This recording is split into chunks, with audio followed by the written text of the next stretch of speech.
Have you always wanted to start your own business? Do you have an innovative idea or an invention, but just don't know how to turn it into a company? Are you already in business and need some help growing? The BRF's Entrepreneurial Accelerator Program can help. At EAP, we work alongside you, helping you with things like financial modeling, funding strategy, pitch preparation, and marketing strategy. So what are you waiting for? Go to eapla.com today and set up a time to talk with our team. Let EAP help you launch or grow your business in North Louisiana today. Welcome back to On the Cusp. I've got my co-host Matt Snyder back with me. It's a really special day for us because we've invited Shreveport's Mayor Tom Arceneaux to come here and be on this special episode with us.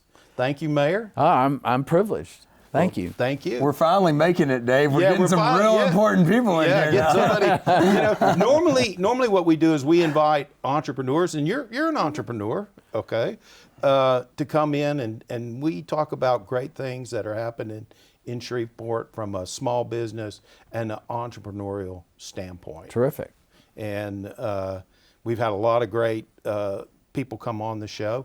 But you got something really special about to happen here very soon, and that's on April 27th. Yeah. Got a bond issue. Talk to us a little bit about the bond. Well, that's my entrepreneurial spirit. We're trying to raise capital. Absolutely. Entrepreneurs are always raising capital. Always raising capital. So Business owners need money into the system. Absolutely. And there's about $256 million we're seeking from the people of Shreveport in 3 different propositions.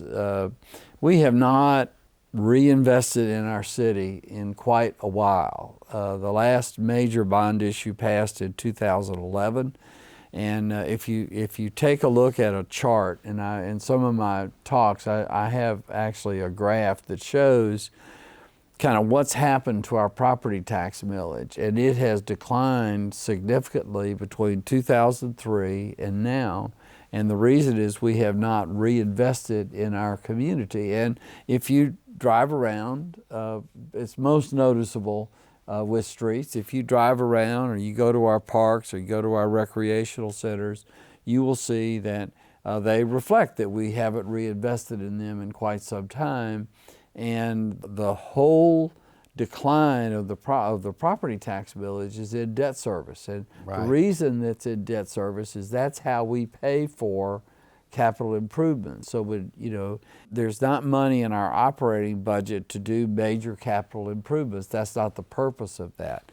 And so the way that you gauge what kind of investment you're making, what a community is reinvesting in itself, is what's your debt service millage look like? And ours has been on a steady decline. It's declined by about 2/3 between 2003 and 2024. Well, Matt and I on a regular basis debate on the cusp. Matt's an entertainment, quality of life guy. That's where his focus is. I'm an economic development guy for the BRF. So I'm about jobs. Everything I do, creates jobs. But infrastructure affects everybody, especially small businesses. Right. If you don't have that and it's not there, people are not going to come here. Well, and not only it affects local businesses, it affects all of the residents of the city, but it also affects those people who are looking to come to Shreveport. If I bring 30,000 people in for a music festival from out of town and they hit bumpy roads and unpainted parts of the park and things like that, they're not leaving going, oh man, I can't wait to move there. Right. You've got to have the foundation's got to be right so guys like me and entrepreneurs can do their thing and it works.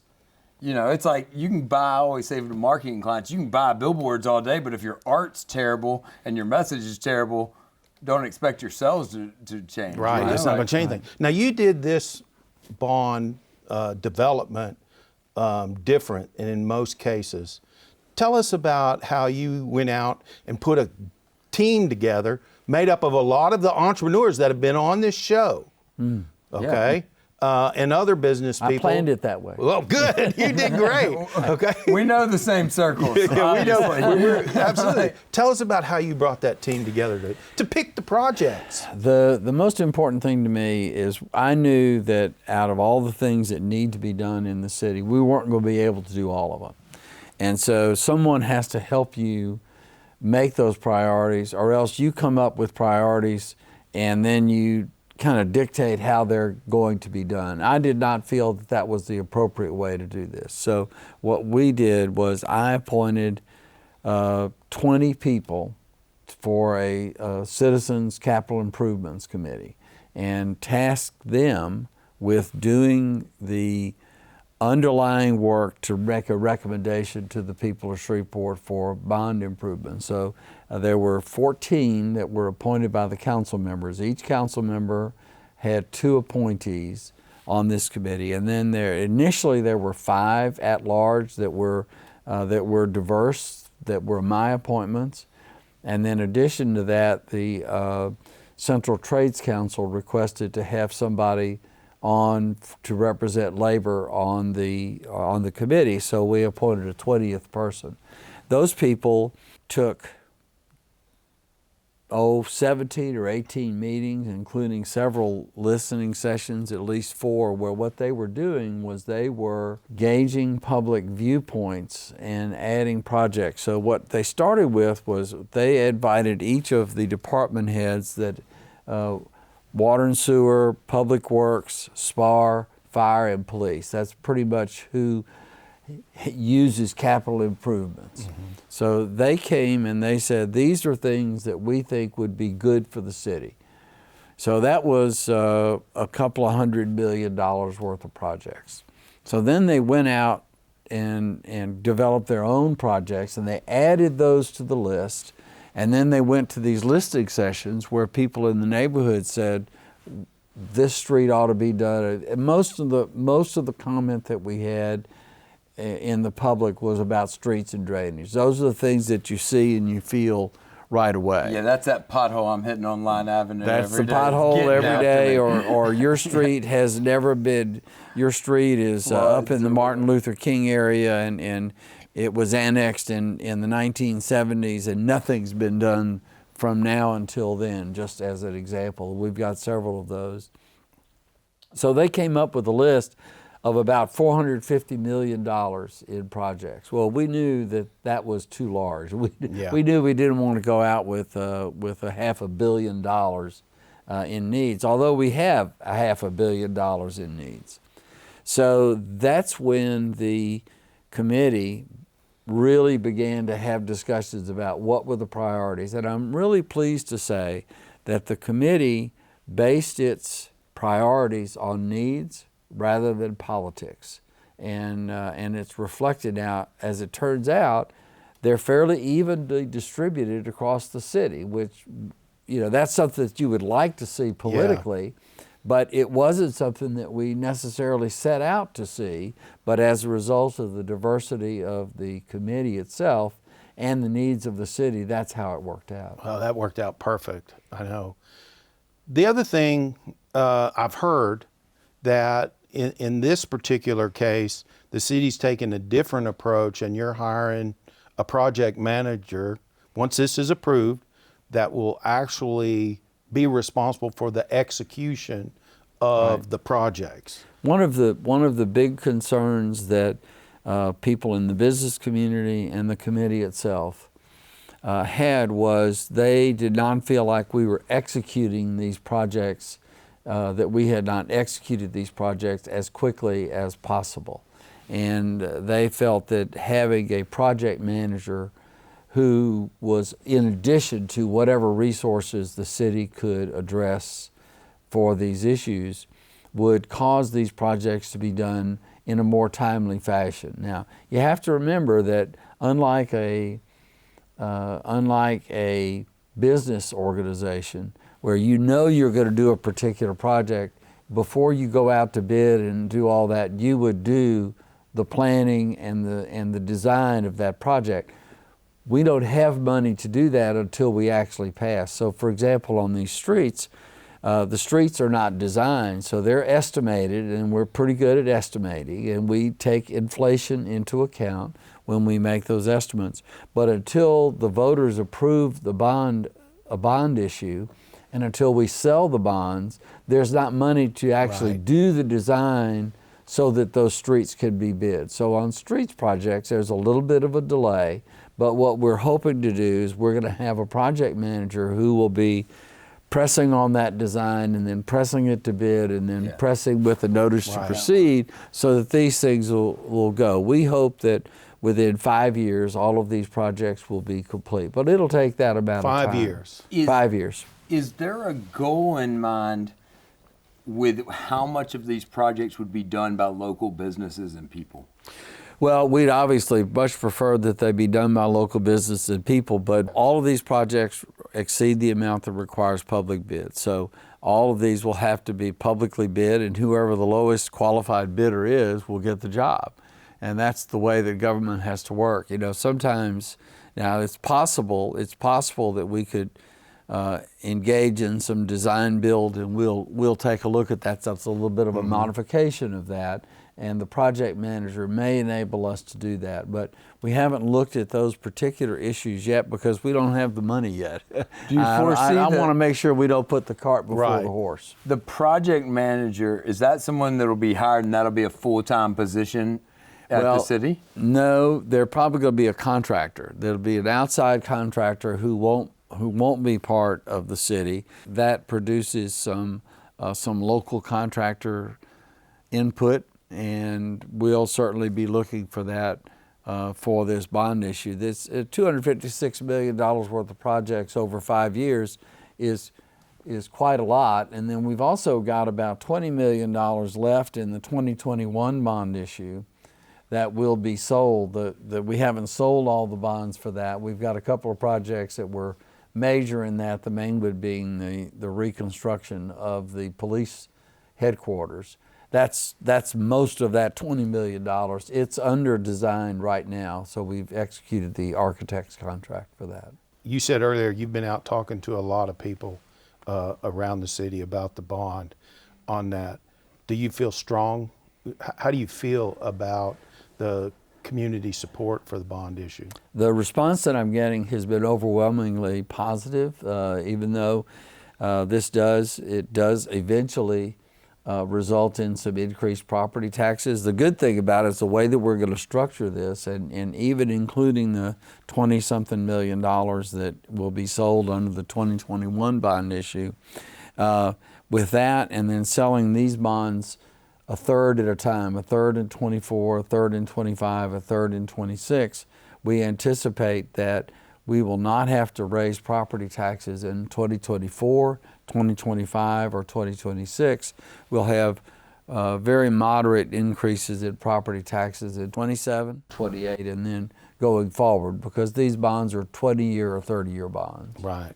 And I mean, that shows the level of detail and analysis that's gone into this. Right. This entire process. Let's go through the three propositions. Sure. And just explain what those are kind of broken down to and why does it look that way. Because so it'll be up for just my brain. That's 3 votes. 3 votes. 3 votes. So we can pass the whole $250 million. Right. Or let's go through what those breakdowns are. There's $125,100,000 in streets and drainage projects. Okay. That's proposition number 1. There's $82 million in water and sewer projects. That's proposition number 2. And then there's $49,300,000 in public safety, SPAR, recreation centers, and public buildings. Gotcha. We've talked a lot about streets and drainage. Let's talk about the water sewer part. Because I know a lot of Shreveporters are thinking about that with the freezes of late and all that. And I mean, that's something that probably doesn't get talked about as much as potholes you can see every day. Yeah, there's some huge water and sewer projects, and let me kind of go through those. First of all, there's about $20 million in that package of improvements to the Amos water treatment plant, to the intake and to that. That's where our water comes in. Yep. That's how we get all this water that you you turn on the tap every day and it actually comes out. Yes, that's important. That's really important. So Yeah. there are actually 4 projects that total $20 million on that. Then on the sewer side, there's a replacement of a Corby's lift station, which serves about a third of the city, and that's $12 million. There's a replacement in Southwest Shreveport that runs along Kingston Road. It's 5 miles of replacing a sewer main. That's $25 million all in and of itself. And then the last really big project is a $10 million allocated for a new water tower in southeast Shreveport. That water tower will help equalize the pressure throughout the city, but it will increase the pressure in southeast Shreveport. I know that during our recent freeze this year, there were a lot of water pressure issues in southeast Shreveport, and this will help address that. A lot of people don't understand that the major purpose of water towers is not to store water, it's to maintain pressure. And so this adding a 4th tower out there will really help in southeast Shreveport. Now that really demonstrates, when you just went through that, how spread out they are and how the projects really serve the entire city. They do. Of course, we did characterize, Amos happens to physically be in a council district, but we characterize that as a citywide project. And then some of the other ones we've characterized more as district, as included in particular city council district. Well, you can see as you go through those 3 propositions, I mean, those are all issues that way supersede politics. Well, everybody needs streets and drainage. Everyone needs water, and everybody needs safety. Right. I mean, like that to me, people that politicize these bond issues it's just mind-blowing. Well, and they're almost equally distributed. The one difference, there's more in because of that $25 million huge project in District E, it's skewed a little bit, but if you take that one out of District E, then you basically see that almost all the districts receive $21, $22, $23 million worth of projects. And again, that resulted from the priorities that the committee set. It didn't result from, well, we have this much in this district, so we got to put that much in this district, we got to put that much in this district. It just happened that the priorities fell in a way that benefits across the city, across all 7 council districts. When you have a lot of needs, it's easy to spread those out, and you know what we hope is that the voters will see the need and will first go vote on April 27th. And early voting is from April 13th to April 20th, and that they will begin seeing that we have the opportunity to invest. And you know, the kind of the theme for the campaign is Renew Shreveport. Yep. One city, one vision. So we're very excited about the ability of the people of Shreveport to look forward. You know, in the 1920s, the people of Shreveport had great vision. There are 2 things that Shreveport did. Enormous boosts to the growth and development of the city of Shreveport. Number 1, they approved a bond issue to build Cross Lake. Mm-hmm. And as a result, we've had a stable source of water for the entire time. And some real choppy skiing. Yes, some real choppy skiing. And then second, a lot of people don't know this, but the city of Shreveport passed a bond issue to buy the land for what is now Barksdale Air Force Base. That is correct. And give it to the federal government for an Air Force Base. So there's a Barksdale Air Force Base. It happens to be on the east side of the Red River, but there wouldn't be a Barksdale Air Force Base if it were not for the vision of the people of Shreveport. This is another opportunity to share a vision that says, let's move our city forward. Right. And I hope the people will be supportive of it. Absolutely. And, you know, that's why Matt and I named this podcast On the Cusp, because for us, there's always great things happening in Shreveport. And we always felt like we're right on the cusp of something great. We just need a little push to get us over that tipping point. And I think this bond is going to be part of that. Big time. Well, I Big certainly time. hope so. You've got to fix the visible things and the things that we all deal with on an everyday basis. If we're going to grow the city, we have to make it somewhere people want to live. Yeah, one of the things that I think is important, one of the particular projects is there's $4 million in this bond to beautify Monkhouse Drive. Yep.